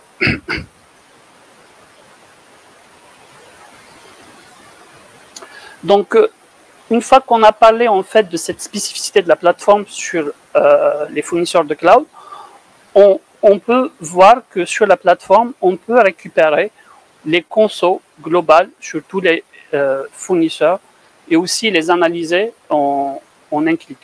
Donc, l'idée sur la facturation globale, c'est que je vais avoir des dashboards. On a parlé tout à l'heure de ventilation. Nous, on a fait le choix de ventiler les ressources selon des catégories. Et donc, ces catégories permettent d'identifier les ressources qui sont dans le IaaS avec une configuration qui est la même sur tous les fournisseurs de cloud. Et l'avantage, c'est que sur ces consommations, on peut tout de suite identifier les ressources sur Amazon, sur Azure ou sur un autre fournisseur de la même manière. Donc, l'idée aussi, c'est de pouvoir exporter ces données en un clic sur un fichier Excel qui ressemble vraiment à ce qu'on voit sur l'interface. Donc là, j'ai mis plusieurs fournisseurs de cloud. En un clic aussi, je peux choisir la consommation d'un certain tenant. Si j'ai plusieurs souscriptions, je peux identifier telle ou telle souscription, tel projet, ainsi de suite. Donc, on peut avoir une granularité sur les consommations à travers, finalement, un Cost Explorer, mais sur toute la consommation de ces fournisseurs-là. Bien sûr, quand on parle de globalité, on peut y aller dans le spécifique aussi, notamment si on a un seul fournisseur de cloud ou même deux. L'idée, c'est aussi d'étayer un peu les ressources qu'on consomme. Donc, par exemple, sur ce tenant, donc vous allez voir qu'on a la possibilité d'avoir un dashboard qui fait l'inventaire des ressources, mais aussi d'avoir un inventaire sur la consommation. Sur la consommation, sur cette vue, on peut voir que sur cette partie, on peut avoir les économies potentielles qu'on peut faire, par exemple, sur AWS, selon finalement la capacité de calcul, stockage, réseau et base de données. Donc là, je vais vous montrer en fait et mettre le focus comment on récupère, par exemple, ces recommandations. On peut aussi, par exemple, avoir quels sont les comptes qui consomment sur ma plateforme. Par exemple, là, j'ai quel compte lié, je peux avoir le pourcentage de chaque compte sur ma facturation. Alors, quand on veut mettre le focus, on parlait tout à l'heure des tags, nous, on a préféré aussi mettre des Cost Explorer qui ressemblent à peu près à ceux des fournisseurs de cloud, avec une simplification sur les ressources qu'on peut exploiter. Par exemple, moi, j'ai un explorateur sur AWS. Je veux savoir, par exemple, quelles sont les ressources qui sont non taguées. Donc, je clique et donc, du coup, je peux récupérer tout de suite les ressources non taguées. Donc là, c'est les ressources non taguées sur tout un compte. Mais si je veux spécifier un compte, par exemple, sur un compte spécifique qui est UseIT Cloud, donc là, je fais la requête et je récupère en temps réel ces informations-là. Et ce qui est intéressant, tout ce qu'on fait, on peut l'exporter et l'analyser par la suite.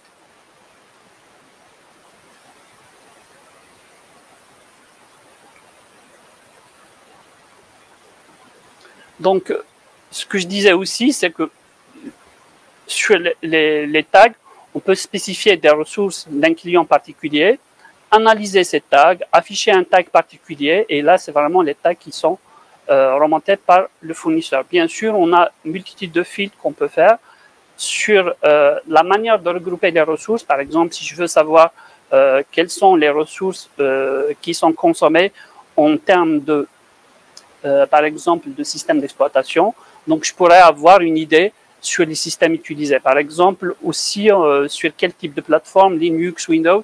Donc tout ça, c'est des choses que les clients cherchent à comprendre et du coup, on peut avoir cette analyse sur les OS qui sont les plus utilisés. Sur la partie recommandation, donc il y a plusieurs types de recommandations. Donc je parlais tout à l'heure des recommandations qui sont liées en fait, finalement au compute. Donc, selon les comptes, donc, on peut avoir certaines recommandations basées sur l'utilisation des ressources sur les fournisseurs. Et typiquement, là, c'est des recommandations sur les gabarits, mais ça peut être aussi des recommandations, par exemple, tout à l'heure, on le verra, sur les objets qui ne sont pas utilisés. Donc, typiquement, là, on peut avoir le monitoring de certaines instances. Et par exemple, sur cette instance, je vais zoomer et avoir en fait le taux d'occupation du CPU pendant une certaine période et de faire une moyenne pour savoir si elle est peu ou surutilisée. Et donc, du coup, je peux changer de gabarit sur la plateforme. Sur la partie stockage, donc on gère les différents types de stockage qu'on rencontre, par exemple, sur AWS. L'idée ici aussi, c'est de chercher l'économie. L'économie, elle est comment? Donc, par exemple, on peut chercher quels sont les volumes qui sont détachés sur un fournisseur de cloud. Donc, typiquement, là, j'ai des volumes qui ne sont pas utilisés. Je peux avoir les snapshots qui sont obsolètes, qui sont créés, par exemple, là, c'est des données réelles que je présente, donc qui sont depuis un certain temps. Donc, l'idée aussi, ça, c'est des économies qu'on peut avoir sur les fournisseurs de cloud. Et donc, par exemple, UseIT Cloud permet non seulement de récupérer ces infos, mais d'agir aussi sur les instances. Typiquement, ces ressources-là, je peux, par exemple, les déliter si je juge qu'elles ne sont pas utiles. typiquement, par exemple, si j'ouvre un onglet sur la droite, vous allez voir que là, je récupère, comme l'a dit Olivier tout à l'heure, UseIT Cloud, c'est un CMP, donc il a toute la capacité aussi de gérer les ressources. Donc là, on peut agir sur les données. Et donc, du coup, je peux, par exemple, déliter un volume et le supprimer sur ma plateforme parce que je sais qu'il n'est pas utile. Et donc, du coup, ça se supprime en temps réel. Donc là, les actions sont faites directement sur le fournisseur de cloud.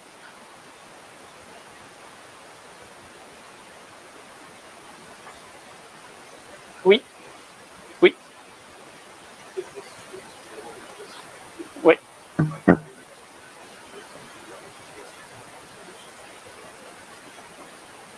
Les recommandations, en fait, sur les VM, en fait, si on revient sur la partie right sizing, donc l'idée, c'est de se baser un peu sur les VM, par exemple. Là, l'instance qui est utilisée, c'est une T2 micro, par exemple, ici. Ce qu'on recommande, c'est une... Voilà, donc vous avez la recommandation et derrière, en fait, vous pouvez avoir plusieurs recommandations. Donc, c'est à vous de changer la recommandation s'il le faut. Donc, c'est pour ça que les prix sont basés finalement sur le coût de l'instance à l'instant T. Et puis, en fait, si vous changez le gabarit, ça se met en fait sur votre gabarit. Donc, c'est le même principe, par exemple, sur les réseaux. Donc là, nous, par expérience, on l'a remarqué aussi, les adresses IP, des fois, on oublie quand on réserve des adresses de les laisser. Donc, c'est pareil. Donc, une IP qui traîne, ça coûte de l'argent. Et donc, du coup, là, c'est le même principe. Je peux, en fait, par un clic, la supprimer si je trouve qu'elle n'est pas utile. C'est pareil pour les autres objets que je viens de présenter. Donc, sur la partie optimisation aussi, donc on a la partie réservation. Oui.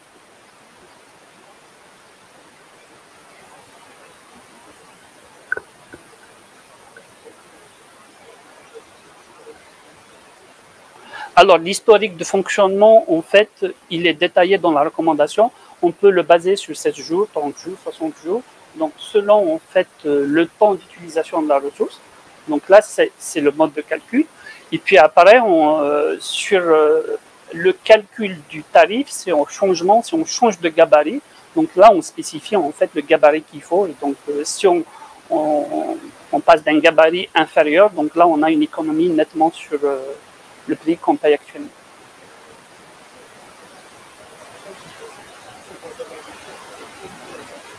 Oui.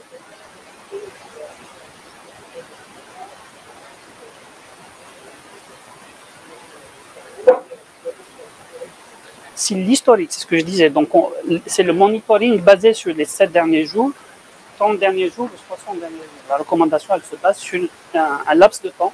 Et c'est à vous de définir le laps de temps qui vous permet de faire la recommandation. D'accord ? D'ailleurs, pour parler de la même manière, en fait, on a fait quelques recommandations, je switch sur le sujet.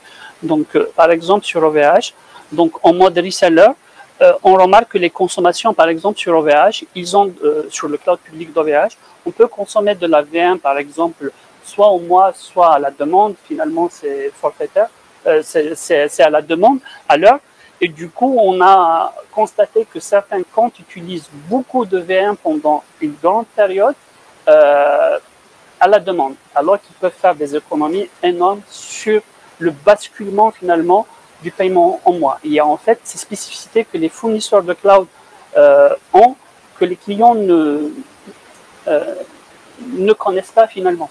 Et donc du coup, sur cet exemple, je vais vous montrer par exemple sur OVH, donc les recommandations qui sont faites, elles se basent sur l'historique. Donc c'est pour ça que je vous disais, donc là je me base sur 3 mois d'utilisation et là c'est vraiment sur les données de facturation. Donc on a les ID des instances, donc j'ai une ID qui est consommée pendant une telle période et du coup en fait si je change de période, par exemple je mets 4 mois, donc en fait les recommandations changent automatiquement.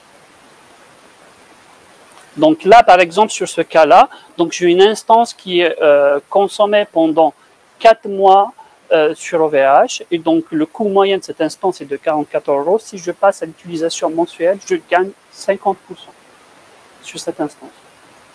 Donc sur un client, donc ça vous permet d'avoir quand même des économies assez conséquentes s'il utilise ces VM de cette façon-là.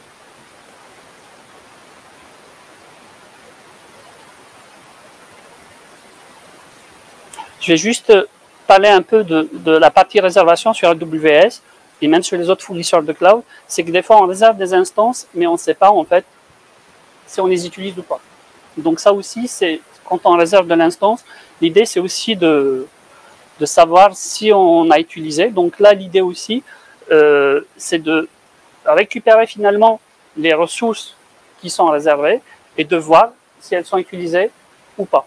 Donc là, sur le compte que je vous montre, on a le pourcentage, mais des fois, ça arrive finalement que des comptes oublient finalement qu'ils ont acheté, par exemple, de la réservation sur une T2 large et que finalement, ils consomment d'autres gabarits. Alors, s'ils utilisent ces gabarits-là, ils gagneraient finalement, en fait, en utilisant les ressources qui ont été achetées avec les réservations. Bien sûr, on peut aussi avoir des estimations d'économie sur la partie, on va dire, achat. Par exemple, typiquement sur cet écran, on va voir sur chaque compte, on peut scruter finalement le nombre d'instances qui sont utilisées pendant des périodes. Et du coup, en fait, on peut simuler pour faire des recommandations pour acheter, par exemple, un certain type d'instance. Donc, là, c'est vraiment, j'ai mis le focus sur Amazon, mais l'idée aussi, c'est de montrer un peu les fonctionnalités sur les autres fournisseurs de cloud. L'idée, là, j'ai commencé par OVH, mais je vais switcher après sur les autres features de la plateforme. Mais c'est juste pour vous dire, c'est que le UseIT Cloud, c'est vraiment un cockpit qui permet de piloter finalement la consommation au détail près sur tous les fournisseurs. Donc, on peut bien faire de la refacturation que je vais présenter, par exemple, sur un cas sur Amazon, où je vais isoler un compte avec certains tags, où je vais arriver en fait à récupérer carrément sa facture sur UseIT Cloud. Bien sûr, on peut aussi avoir des budgets sur la plateforme en faisant en fait une création de budget. Donc, par exemple, l'avantage sur notre plateforme, c'est que, comme je vous disais, donc par exemple sur les modes reseller, quand on a plusieurs comptes à gérer, donc on peut avoir plusieurs projets et donc sur ces projets, on peut mettre le focus pour sa consommation. Donc je peux avoir par exemple sur un projet donné, la consommation en fait horaire et mensuelle. C'est sur ces données-là qu'on se base. En analysant un peu l'historique de la consommation sur chaque fournisseur, on peut récupérer en fait ce qu'on a montré tout à l'heure au niveau de l'analyse. Par exemple, là, c'est une consommation sur un mois, donc je peux savoir qu'est-ce qui a été utilisé. Et donc, si j'ai des instances qui sont consommées, donc je peux lui recommander de passer finalement au passage mensuel.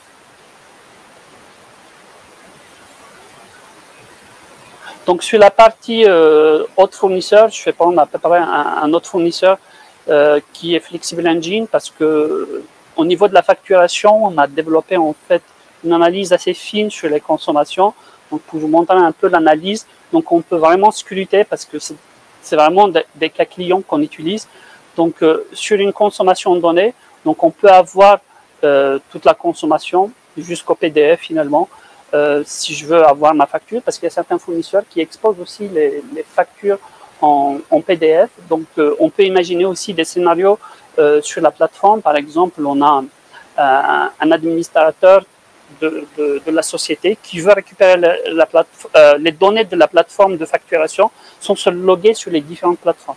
Et donc, nous, on peut le permettre avec un jeu de rôle sur la plateforme, donner un accès restreint pour récupérer certaines informations sur le dashboard. Donc, sur cette partie-là, donc, quand on regarde, donc, on peut analyser les données, on peut savoir qu'est-ce qui est consommé sur chaque service et du coup, par exemple, ici, sur la partie Cloud Server, je peux savoir combien de VM ont été lancés sur un mois parce qu'on peut analyser les données sur cette partie et on peut savoir quel OS a été utilisé et voilà. Donc, tout ça, en fait, en étudiant un peu chaque spécificité de chaque fournisseur de cloud. Je vous parlais donc de la partie délégation qui est une feature assez intéressante sur notre plateforme. La plateforme utilise, on va dire, les multicomptes. Donc, je peux avoir une vue administrateur pour un compte reseller et donner des accès à mes clients pour récupérer finalement les données de la facturation après un traitement. Donc, typiquement sur certains fournisseurs, mais c'est à peu près la même chose sur tous les autres fournisseurs. Donc, déjà, je peux définir des périodes de facturation. Donc, ça, c'est une chose. Au niveau des profils, j'ai par exemple cette capacité de récupérer un profil. Donc là, j'ai créé un client sur la plateforme. Donc là, j'identifie un client, ou même plusieurs clients, en les cochant. Je passe finalement à l'analyse de ces balises. Donc par exemple, ce client, il a tant de balises. Et sur ces balises, je vais faire les requêtes juste nécessaires pour qu'il me récupère les données de consommation liées à ces balises-là. Bien sûr, je peux lui appliquer aussi un taux. Là, j'ai appliqué un taux global. Et si j'applique un autre taux, je pourrais en fait annuler le taux qui est en haut, appliquer un nouveau taux pour ce client-là.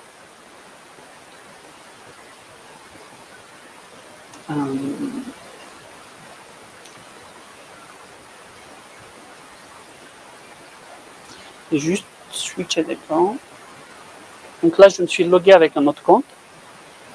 Donc c'est un compte, on va dire, client maintenant. Donc il a une autre vue finalement. Par exemple, sur la partie AWS. Donc ce qu'on a fait, donc dans les exemples qu'on a vus tout à l'heure, on a bien vu qu'on pouvait avoir multi-compte. Donc là, on l'a mis sur un compte. Donc il peut voir tout de suite sa consommation. Des fois, en fait, sur certains fournisseurs, il y a certains clients qui n'ont pas le détail de leur consommation, c'est ce qu'on constate. Et avec le portail, même si on est en mode reseller, on a cette capacité-là à être transparent finalement sur les consommations des utilisateurs. Et là, ça réconforte beaucoup des clients parce qu'ils peuvent voir finalement qu'est-ce qu'ils consomment sans avoir finalement à être facturé, on va dire, sans qu'ils sachent qu'est-ce qu'ils consomment. Là, typiquement, je ne vais pas refaire tout ce que j'ai montré, je vais juste aller sur la partie facturation. Donc, ce que je vous disais, donc pour ce client-là, il a juste la facture avec les tags que j'ai sélectionnés. Et du coup, je peux soit exporter sa consommation en CSV, qu'on peut faire matcher avec n'importe quel système de facturation, ou bien on peut y aller jusqu'à la création du PDF avec le logo. Donc là, c'est le logo Usability Cloud sur la facture. Donc là, c'est vraiment, en fait, on a le détail. Et donc ça se fait vraiment de manière dynamique. Donc là, on le fait sur les clouds publics. Je sais pas combien de temps il me reste. 5 minutes. Donc je vais faire la transition un peu sur la partie cloud public. Je pense que je n'aurai pas le temps de parler un peu de la partie Partner Center. Mais sur les clouds privés, c'est intéressant aussi de savoir que Usability, comme historiquement était un CMP, donc il a la capacité de gérer en fait les ressources d'un data center, mais il peut y aller même au-delà. Donc par exemple au niveau de la gestion des ressources, donc là je me suis connecté sur data center. Donc à ce moment-là, je récupère, si ça veut marcher, donc ça tourne encore. Donc là, je récupère mes ressources. Vous allez voir que là, c'est vraiment les ressources. Je peux faire toutes les actions possibles selon le rôle que j'ai. Mais ce qui est intéressant, c'est que ces ressources, on peut les taguer un peu comme les fournisseurs de cloud public. On peut modifier les tags aussi. Et du coup, on peut même appliquer, si je suis admin, des prix sur ces ressources-là. Donc par exemple, moi, je vais définir le prix d'un CPU, de la RAM. Si j'ai plusieurs typologies de disques, je vais essayer de mettre aussi les prix. Sur les OS, je peux aussi identifier les OS avec la politique finalement de facturation pour chaque système. Par exemple, sur le Windows, ça fonctionne par cœur. Donc du coup, moi je vais appliquer en fait avec des algorithmes les gabarits qu'il faut sur les VM qu'il faut. Et on peut ajouter finalement autant de coûts qu'on souhaite sur ces factures. Et concrètement, une fois qu'on a fait ça, on peut arriver, autant qu'admin, à avoir une facturation globale sur tous mes clients. Donc là, moi, j'ai des clients. Et je peux analyser finalement la consommation de ces clients sur mon dashboard. Donc là, c'est la vue admin. Mais sachez juste que finalement, sur ce que j'ai montré tout à l'heure, sur la partie cloud privée. Donc là, j'ai délégué le compte de la même manière que je l'ai fait sur Amazon avec le système de délégation. Donc, le client, sur une plateforme, on va dire VMware, on peut mutualiser plusieurs comptes avec un jeu de rôle pour qu'il voit finalement que les VM que j'ai pu lui allouer. Et surtout, il pourra avoir à machiner, à actionner finalement les actions qu'il faut sur sa machine, faire des snapshots, faire arrêter ses VM s'il le faut, mais aussi avoir un résumé des coûts qu'on peut lui facturer dans le cas d'un cloud privé. Et là, c'est le même principe, donc je peux avoir aussi la facture en CSV, en PDF, qui me permet finalement d'ajuster la facture à mes clients. Donc là, c'est le même principe, je peux aussi mettre des taux pour chaque client. Le dernier point que je vais aborder, c'est juste pour les partenaires Microsoft qui utilisent Partner Center. Donc là, ça s'adresse à une population spécifique. Donc on peut aussi gérer du SaaS au niveau de UseIT Cloud. Donc là, typiquement, je peux avoir accès à Partner Center. Partner Center gère une multitude de clients. Et donc, je peux, par exemple, avoir des clients qui gèrent finalement de l'Azure, du Microsoft Office ou du M365 en fait sur Microsoft. Et du coup, je peux, pour un client, commander des abonnements, gérer les utilisateurs, associer une licence à un utilisateur, mais comme on est dans le FinOps, on va analyser aussi les licences pour ce client-là. Typiquement, l'analyse des licences, elle s'utilise de la sorte suivante. Donc, on va scruter finalement quelles sont les licences qui sont utilisées ou pas pour un client. Donc, du coup, là, typiquement, je peux voir que voilà, ce client-là, il a acheté 4 licences, mais il n'utilise que 2. Et celui-là, il a acheté une licence qu'elle peut être restituée ou supprimée. Et ça, en fait, on a la capacité de l'analyser, mais aussi de faire les actions nécessaires pour qu'un client fasse le nécessaire sur la plateforme. Bien sûr, au niveau de la facture, on peut retrouver le même schéma que j'ai montré tout à l'heure sur la partie Partner Center. Je peux déléguer un compte. Et ce qui est intéressant sur les partenaires, c'est qu'à travers cette plateforme, qui est en mode SaaS sur Azure, on peut finalement déléguer les ressources, appliquer un taux, par exemple, sur les consommations Azure et différencier les consommations de Office 365 et d'appliquer, par exemple, un taux de remise sur Office et un taux de remise, par exemple, sur les abonnements Azure. Et ce qui est intéressant à la fin, donc le client, il a la même mise finalement sur la capacité de commander des licences. Il a aussi la capacité de récupérer une facture qui a été éditée par UseIT Cloud pour que la consommation soit facilitée. Donc c'est le même principe. Donc on peut analyser qu'est-ce qu'il a consommé et quel est l'abonnement qu'il a acheté. Et donc du coup, il pourra avoir une plateforme qui lui permet de gérer finalement tout son parc logiciel. Est-ce qu'il y a des questions sur le chat que vous avez eu? D'accord. Oui.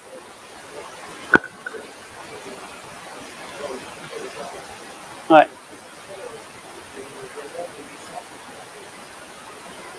Actuellement, on ne le fait pas. La question pour alors, en fait, la question, est-ce qu'on peut avoir un reporting sur les licences achetées sur le marketplace, notamment sur AWS? Donc, actuellement, on ne le fait pas, mais si la demande tombe sur la table, nous, on fonctionne en mode projet, donc voilà. Donc, s'il y a des ajustements, on peut les faire sur la plateforme. Oui. Oui. Alors, c'est vrai que je n'ai pas eu le temps de parler d'Outscale. C'est le même principe. Donc, c'est vraiment la dernière nouveauté d'Outscale. On commence à travailler sur la partie Outscale. Le taux de rafraîchissement, il est journalier. Et on récupère finalement les consommations à travers, voilà, par API. Enfin, on va dire par API, on va dire. Parce qu'en fait, sur Outscale, ce que je vais vous montrer après 2 secondes, c'est qu'on peut récupérer les usages. Donc, on peut savoir qu'est-ce qu'on a consommé. Et là, ils ont ouvert un peu pour qu'on puisse récupérer, en fait, en mode reseller, les consommations ainsi que ce qui est facturé.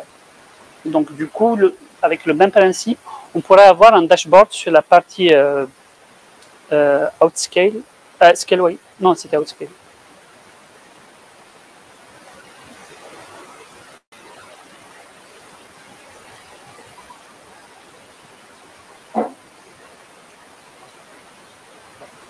J'en profite, il y a une question de Sylvie qui demande combien ça coûte, comme d'hab.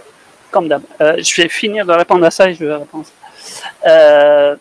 Alors, au niveau de Outscale, donc vous avez quand même un dashboard qui vous permet de gérer vos ressources, de déployer et ainsi de suite. Et au niveau des usages, c'est ce que je disais tout à l'heure. Donc, quand vous déployez les ressources, l'API d'Outscale récupère en fait toutes les données de consommation. Donc, vous n'avez pas les pricing, mais actuellement, ils ont ouvert un peu les vannes pour qu'on puisse récupérer ces infos pour les modèles resellers. Donc, vous disposez d'un explorateur de coûts qui se présente de la sorte, où vous pouvez avoir finalement tous les comptes sur le dashboard. Vous pouvez avoir finalement ici qu'est-ce que vous avez consommé en termes de service, je ne vois pas bien en fait. Vous pouvez voir par exemple sur quelle région vous avez consommé. Par exemple, à Outscale, vous avez la région US, Europe Ouest 1 et Europe Ouest 2. Et donc voilà, vous pouvez en fait avoir pratiquement les mêmes dashboards. C'est le même principe sur les types d'instances si vous connaissez Outscale. Donc voilà, on tombe les TINA là. Donc vous pouvez savoir combien vous avez en fait sur la consommation des instances. Très bien. Alors on arrive vraiment à la fin. Juste un petit topo sur le coût. Olivier, tu réponds, je réponds. Alors sur le coût, en fait, ça varie du mode de fonctionnement. Donc en fait, le coût est par licence. Donc, il n'y a pas de pourcentage. Vous achetez une licence Usability Cloud. Je vais préciser aussi que la plateforme, elle est on-premise ou en SaaS. Donc, voilà, si vous gérez des clouds privés, il vaut mieux qu'elle soit en premise. Donc, c'est une licence. La variable, en fait, on a deux variables. C'est le nombre de connecteurs. Donc, si vous connectez plusieurs clouds, le prix augmente. Vous avez un coût d'accès sur un ou deux clouds dans le prix de base. Et après, vous avez des options, en fait, si vous ajoutez, par exemple, à chaque fois que vous ajoutez un fournisseur, vous avez en fait un petit supplément sur l'abonnement. Donc, c'est le modèle de pricing, il est fait de la sorte. Et une question d'Olivier, savoir si on peut faire des POC. Oui, on peut faire des POC. Et donc, voilà. Donc, nos adresses sont disponibles sur le Meetup. Vous nous contactez et puis on organise ça avec plaisir.